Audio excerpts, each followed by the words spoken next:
Hey guys, Taro here bringing you activity today. We are on Lierneux. This one is between Pedobear and Danny, spawning in here on the right. Pedobear playing for the US forces and Danny for the Soviet Union. I looked it up. Danny is also known as Stern Tiger Trafalgar, so you may know him by that alias. Plays quite a few twos with Love Nest. Both these guys were pretty highly ranked. They are about rank 100 in ones. Not many games as a 2v2 team though. Spawning on the left, playing for the Axis, both as Austere, as FaHu and Fortune. FaHu has lots and lots of experience as Axis 2v2. And Fortune also has quite a lot of experience. Very familiar player.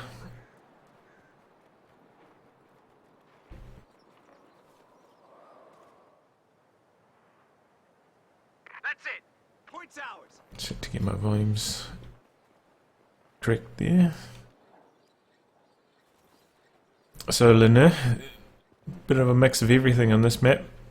We've got the urban centre. Got the forests down here in the south, lots of choke points, and then the more openly spaced top. So you get a mix of everything in this map. Generally, I think slightly more allied favoured, but we'll see how we get on.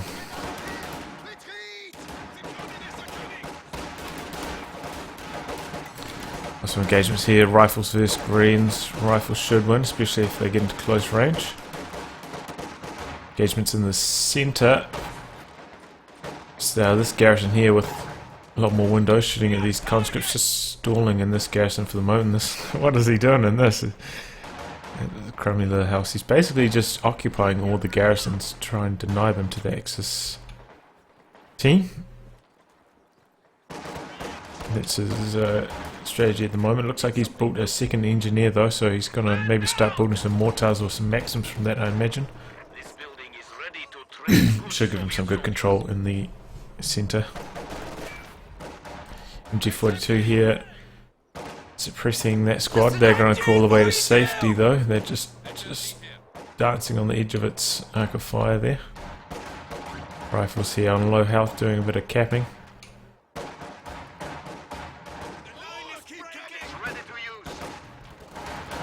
Conscripts now trying to keep this point behind the heavy cover of that truck.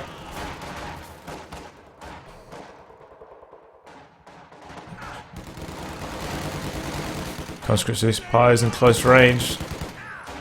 Conscripts probably going to win this one. It's pretty close though. Ooh. Game of chicken there, and FaHu decided to retreat.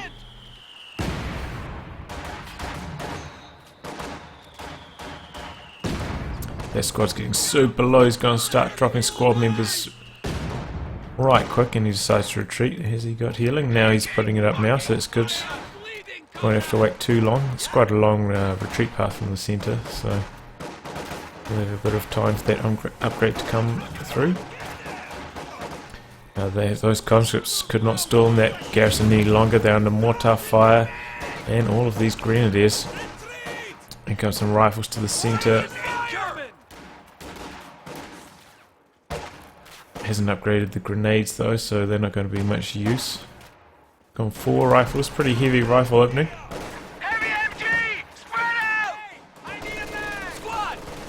MG42's in the exact same spot. Re-echelon's run into it once more. Here comes a flamethrower though, flushes that squad out straight away. Rifles in this garrison. These Grens are getting shredded by all these rifles. Oh, rifle grenade. Almost wiped that squad there. It looks like the Allies are taking control of this centre, which is pretty much to be expected, and probably why this is slightly more Allied favoured. Allies tend to do a bit better in the urban environments.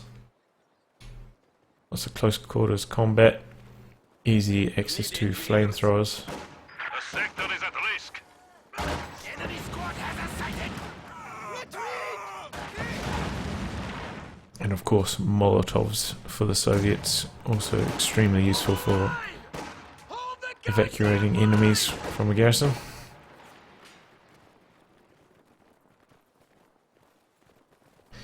Axis are doing a pretty good job locking down the south. Allies did manage to cut that off, but they're getting double munitions, which means a lot of LMGs for the Grenadiers, or... No, actually both of them have individually gone for healing, so that's quite a lot of munitions sunk into healing. We have our new weapons, brother. Will mean there won't be a queue for healing, but perhaps not the best split of the munitions in the early game. Combat engineers don't like getting shelled by that mortar, quickly evacuate the garrison. MG42 now set up here in the centre, moved away from the north. Allies still have had excellent field control for the early game,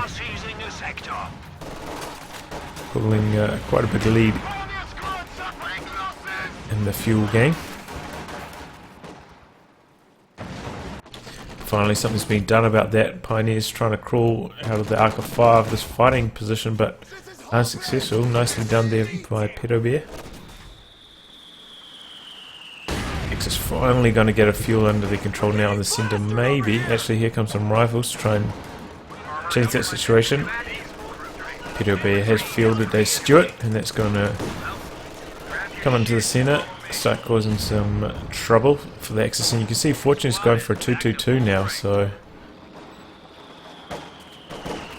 that's how far behind they are on fuel. 222 can go alright against the rear armour of a Stuart, but that would be a pretty big mistake to expose your rear armour to a 222. Also, the Stuart has the shell shock, which pretty much stuns or maybe blocks the vision of the vehicle, causing all sorts of trouble. Pretty much hard counters the 222 really. But actually, both Axis players are going for 222s, so maybe if they combine their 222s, of course it comes as a 222 now, you don't have to upgrade it, don't have to spend the munitions on that. Perhaps if they combine them together and do some crazy manoeuvres, they might be able to catch the Stuart. Oh, nasty hit there, wipes the Grenadier squad. And I think Fortune's actually lost 2 Grenadier squads. I could be wrong. 222's going to the fighting pit in the north. His arc of fire though, he's taking a lot of damage. Luckily Pioneers are coming up to do some capping, so they'll be able to repair whilst that's going on. Here's a T-70, that's a really fast T-70 from Danny. And he's going to go try to chase down that 222. No, he's moving elsewhere, so the Stuarts, I don't know, the Allies can't make up their mind here. Looks like some S-mines are going down. No, it's a Tel mine. Must be a Teller. T-70's wreaking havoc here in the centre. No packs from either Axis player. Quite late on their packs, deciding to go for the 222s instead. Definitely should have gone for packs first, especially considering how bad their fuel control was. They should have known that the Allies would have been rushing some armours, and that the 222 couldn't really do the job. Oh, snared right in front of that pack, and down goes T-70. That got a bit greedy there. 222 now operating in the south, chasing away those conscripts. Do have the anti-tank grenade though, so he will be able to snare it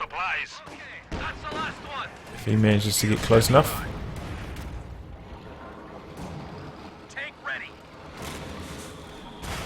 Stuart trying to find a safe spot to engage against these Grenadiers, doesn't want to get panzerfausted.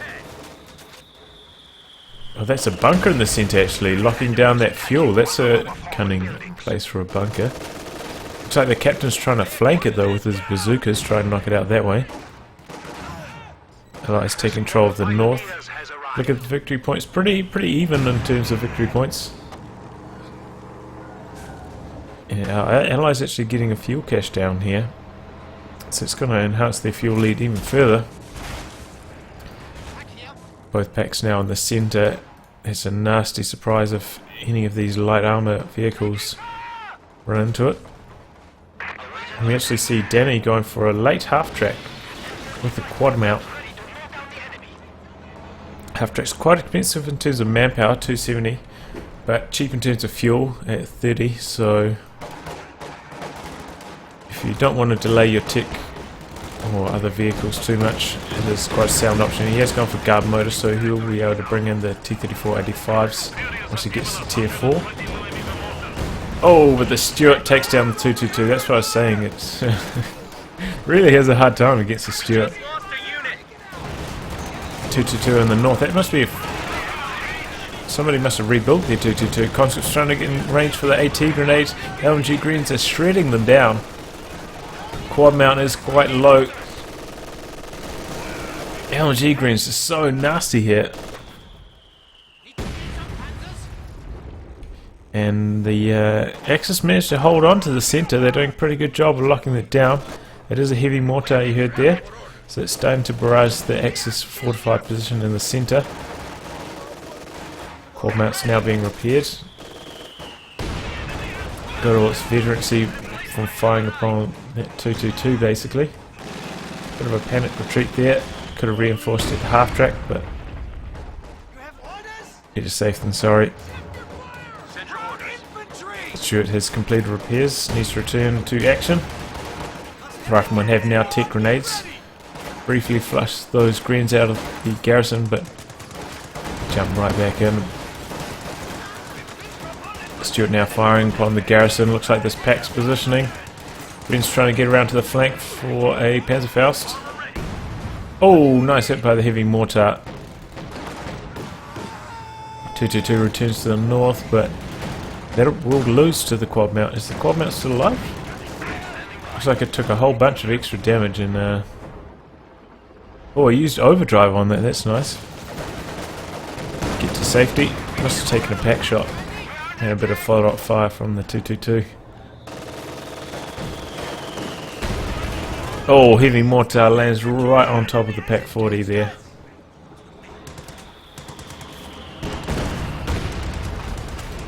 Axis really struggling for fuel.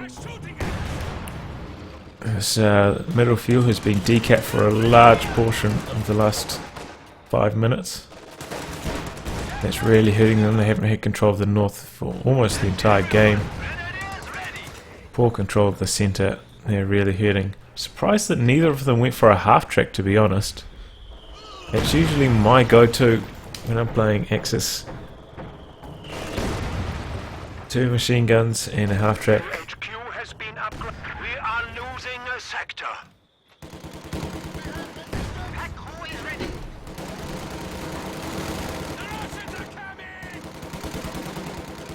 That forward reinforcement really just so good. Looks like this captain's gone loose to the pioneers there. It's a bit embarrassing. Those bazookas not too good at anti-infantry duties. Riflemen also chased away from the south, but that is going to allow Allies to get a bit of munitions income. They're both floating quite a bit of munitions at the moment. I suppose they've probably used about as much as they can. Quad mount is 120. Uh-oh. 222's in trouble. Here comes the Stuart. Is he going to use shell shot? Is he just going to try and knock it out normally? Oh, but he's running right into this pack. Oh, but he goes down anyway. That pack just didn't set up there for some reason and fire. He's now flanking the MG, rotating to the north, chasing away those guns. I mean, pioneers. Nasty surprise there. Yes, Minefield knocking out most of that squad. He's lucky to get away, actually. The enemy is attempting to steal our sector. We've had 3 Grens running straight through the centre, trying to knock out the heavy mortar. 1 rifle grenade. That thing seems to be so heavy to knock out. The heavy mortar only requires 1 man to carry it, unlike other mortars, which require 2. It's a bit unfair, really, considering it's probably a lot larger.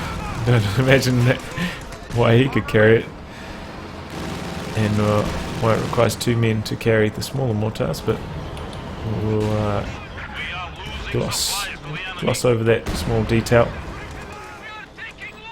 Could probably use counter barrage here. Would improve his odds in the mortar versus mortar war. It's also quite a neat trick if you get your mortar right behind a garrison. It can be quite hard to land. The shell kind of lands on the house more than your squad. Does quite a lot of damage. I mean, avoids quite a lot of damage.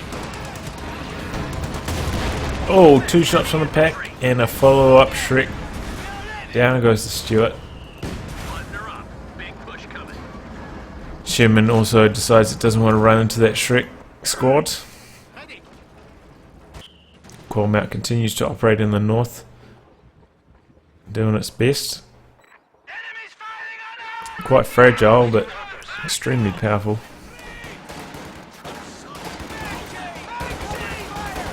Sherman maybe trying to catch that pack there out of position.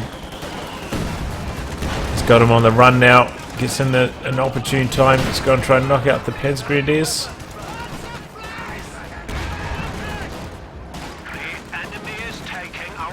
Could maybe have used target weak point here if he set up his pack and then target weak point, but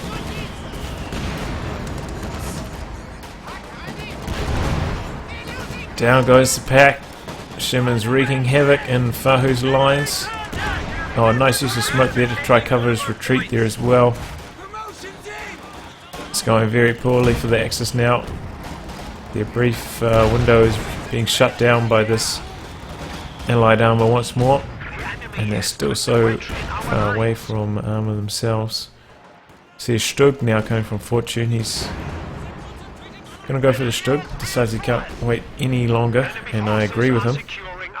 FaHu, what does he have? He doesn't have many good options either. He might need a Stug too. I was going to say maybe if he had doctrine with the command tank, he might be able to call that in about 20 fuels time.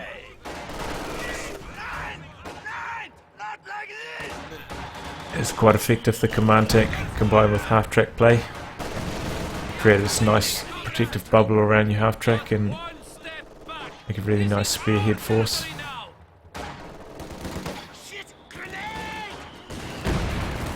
Rough grenade dodge there by the common engineers. Here comes the Sherman, it's completed repairs. Takes one Shrek. Oh my gosh, those high explosive rounds dealing to FaHu's infantry without too many troubles. Here comes the Stug. At this point you sometimes see players using elite troop training up their Stug, getting to Vet 1 so it can use target weak point. And that's a nice trick there. Definitely vastly increases the Stug's anti-tank capabilities. I do see Talon Mine down here as well, so he's just hoping that Sherman will run over it. Oh, MG42 has fallen into the hands of the riflemen there. Going to be extra lethal now. Oh, T-34-85 runs over it, the Teller. Stug misses a shot though, it's moving, needs to stop moving if it wants to try and knock out this T-34-85. It's stunned around this corner. Pack needs to come into play. No, doesn't matter. Fortune's pack from the north. Finishes the job on the 85. Nice tail mine there. Taking out the first T-34-85 from Danny.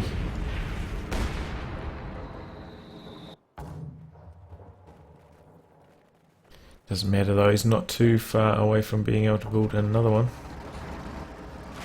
Just a little bit more fuel to go. I mean manpower to go.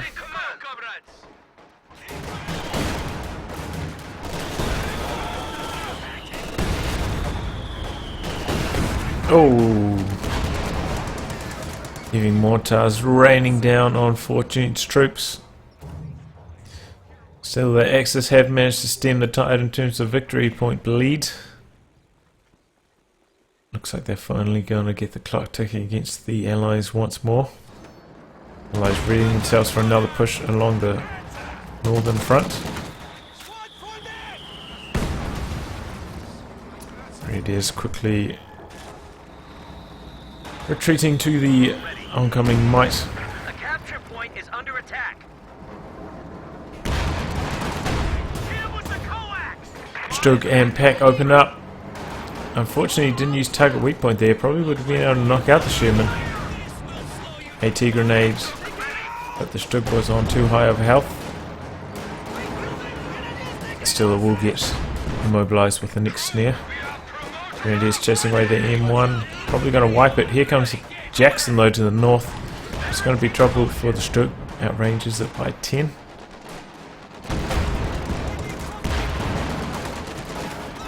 Oh, Pack knocks out the Sherman. Nicely done there by Fortunes. May lose his Pack for the effort, so it's getting quite low on health.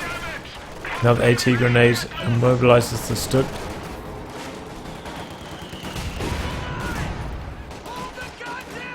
It's all going on in the centre as well. Mass retreats from FaHu. Cannot hold the line any longer. Here's a Panzer IV from FaHu. He has gone for elite troops. Looks like he's trying to bank up his... Well, maybe it's actually far too early to start banking up the manpower for Tigers, which has been increased in command point requirements all the way to 17 command points now. You notice also that all factions, I believe, go to 32 command points now, whereas before the vanilla factions went to 16, Western Front armies went to 20.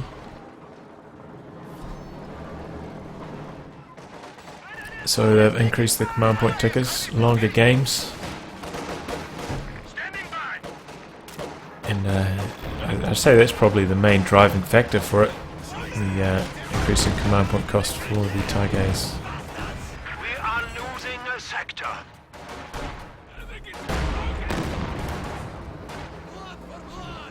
T-34-85, fresh on the field, it's got 2 kills already. FaHu's Pack still on base, reinforcing and healing up. Axis once more without a fuel point. Fortune's actually gone for joint ops, so he may be thinking about a Pack 43 or maybe the LEFH howitzer, neither of which require fuel. So I suppose that's one way to get around the fuel restrictions they've been operating upon. Operating under, that would be a more sensible sentence. Fresh Sherman in the north. It's going to help the Allies take control of the North VP, get a triple cap running. Panzer IV in the south. Going to get rid of those rifles without too much trouble. It's got to be careful though. T-34-85 smells rear armor exposure. Wants to get up close and personal with the Panzer IV. Pack is set up in a nice position though, so if he did come down from any of these approaches, he would be in serious trouble. Is that an LEFH? Yes, LEFH over here from Fortune.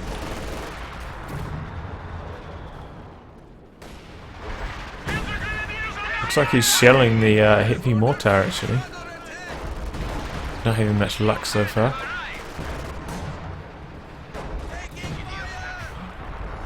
This is a tough map for artillery. You can see the distance between the two bases is just... It was a big map for 2v2s, let's put it that way. Don't think that LEFH got any kills whatsoever. No, 0 kills. Oh, nasty mortar shell there, wipes that Gren squad. Sherman briefly exposed to Pack fire, has to retreat. Stug has been almost fully repaired, returning to support this Pack. Jackson's in a bit of trouble here, he's going to take a Panzerfaust. And is there anything to follow up on that? Panzer IV is otherwise occupied in the south. So he's on that nasty amount of health there, so if he does take another grenade, he will be suffering from engine damage. Does make things slightly more risky. If if he decided to dive for the Jackson. It looks like LFH is bombarding the exact same target, having a similar amount of success. Oh my god, that is just terrible. Securing our territory.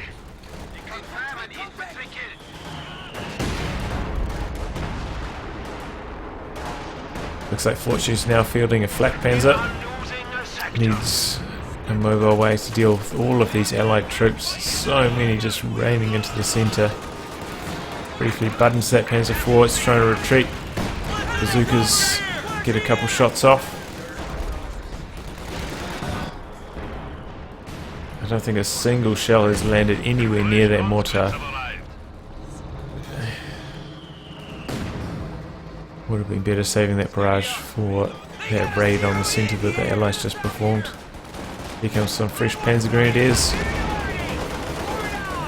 Focusing down on the rear echelons though. Not sure if that's the best target. Oh, and he gets wiped there. That's a lucky T-34-85 shell. He's now trying to round the corner, get away from these Shreks. There's a Jackson joining in on the front. Needs to activate the prioritised vehicles. Don't want to give away the position of your Jackson. Firing upon infantry, which it will almost never hit or do meaningful damage to.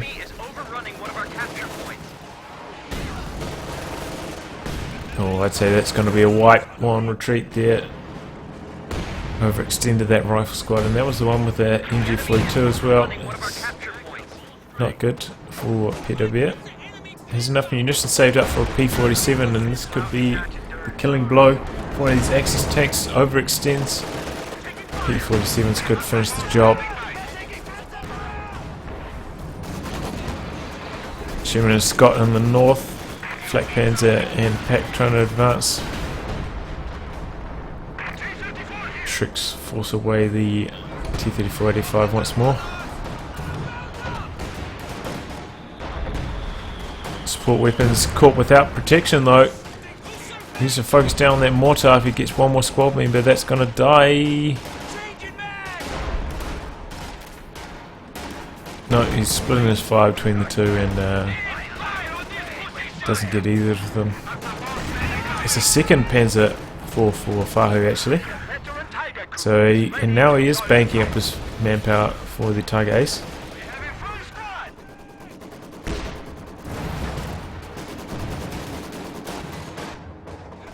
Axis in a slightly better position now, having 2 victory points and one of them decapped.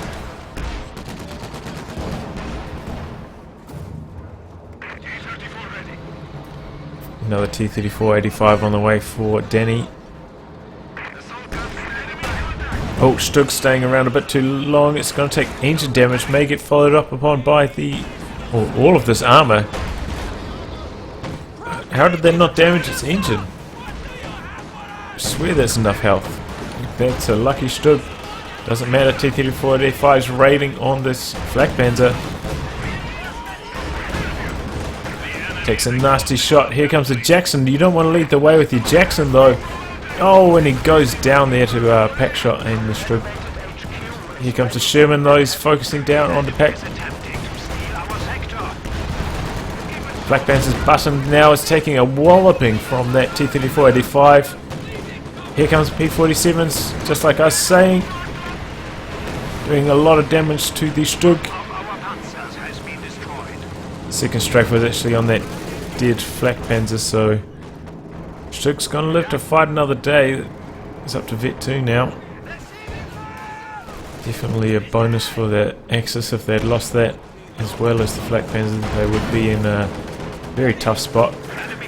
FaHu's so close to his Tiger Ace now. I don't think he doesn't have enough population quite either. He's gonna have to lose a couple men if he wants to be able to call that bad boy in. Oh, plane crash.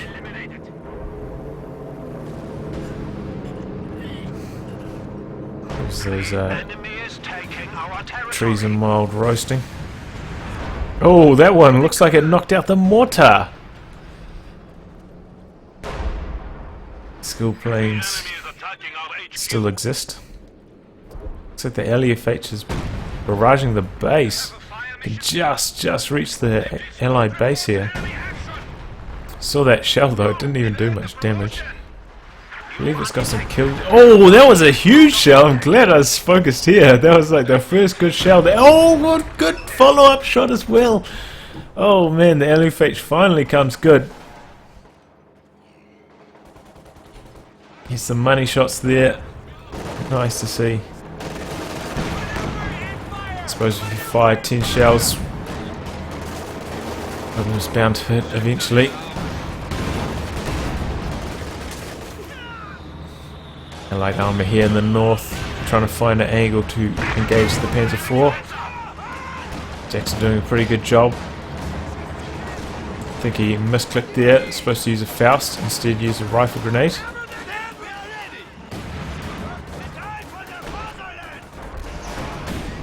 Trick squad's trying to do some flanks on all of this allied armor. Not having much luck finding them though. T-34-85 takes engine damage in front of this pack. That's going to be trouble.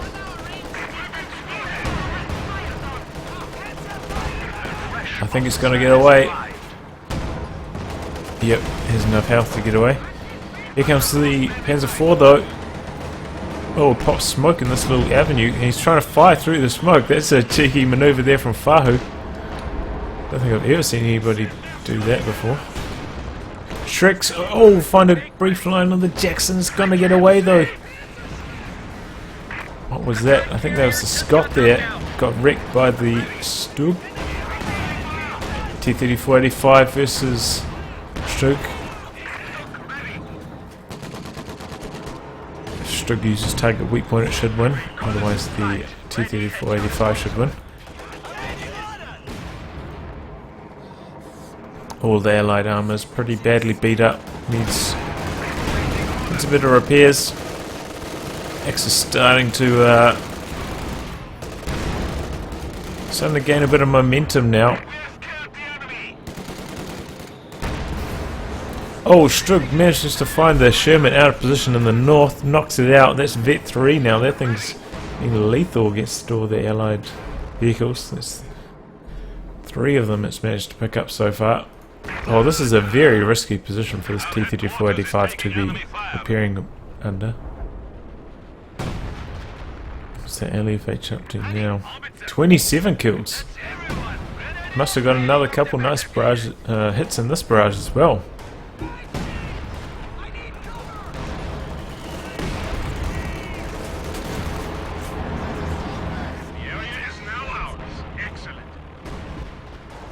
Triple cap running now for the Axis. It's going to level up the scoreboards quite quickly. Looks like the Allies are moving their armor more to the south. Doing a bit of reconnaissance with lone squads, trying to feel out their opponents. Oh, that's a huge concentration of forces from FaHu though, and he's got enough manpower banked, so as soon as one of these squads dies, in comes the Tiger Ace.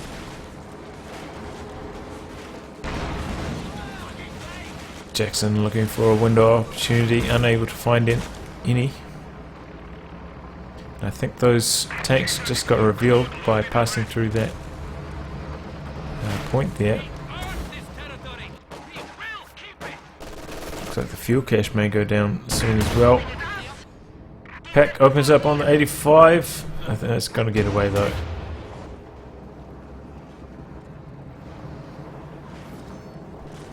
Didn't use tech ground either. Huge concentration of infantry coming straight through the centre from FaHu, doing heaps of damage. Notice that none of these rifles have any upgrades, no bars, so they're going to have a lot of trouble with these upgraded grenadiers. What's going on in the south? Looks like a Panzer IV went down from FaHu. Maybe time to call in the big boy Tiger Ace. Jackson's final line on the Strug. Oh, down it goes. Pack's trying to set up. That's probably going to go down now as well. That's a bad series of engagements there for the Axis. Losing Panzer IV. Strug. Oh no, here comes a Panzer IV. He's going deep. Deep flank with this Panzer IV. He's going to try crush. Squad takes engine damage though. That's a sitting duck. Recon flight from Fortune trying to scout out the location of all these allied tanks. Down goes T-34-85. This one's probably going to knock out the Panzer IV. Where's the Tiger Ace? It's rolling straight down. Straight down to the south. Try and join in on the fun. We have a new Panzer IV. That's it. Fully contact this enemy. Stug and P4 fresh on the field for the Axis. So there's another T-34-85 for Danny. Oh no, this T-34-85 stuck around for too long. Here comes the Tiger Ace. Oh, he uses a ram and it does manage to damage its engine. Doesn't have enough munitions for a P-47 though, so I think that Tiger Ace is going to live to fight another day. How's that ML-20, the LEFH going? Oh, there we go! Another money shot! Oh my god. This has definitely been MVP. Yeah, Danny calls GG straight away. All of his infantry just got wrecked there. And you saw the increased range of that LEFH as well. Once it vets up, you can fire even further. LEFH definitely, I'd say, turned the game around. Wow, that was a bit of a surprise there. Didn't expect that. Allies had a really strong opening. Good early game. But the Axis managed to turn it in their favour. Allies got a bit reckless with their light vehicles, the Stuart and the T-70. I think that's what allowed the Axis to crawl their way back into the game. As for the Axis, probably shouldn't have gone for so many 222s, knowing their fuel disadvantage. But the LEFH really just showing that it's strong thing in team games. This is probably going to be quite a popular commander selection in 2v2s and upwards. Having both the PaK 43 LEFH, the artillery field officer, which means you can use 2 barrages at once, and of course the recon overflight, which makes finding targets a lot easier. Anyway guys, I'll wrap on that. If you'd like your game to be cast by me, details are in the video description below. Otherwise I'll catch you all for the next thrilling installment. Goodbye and good luck.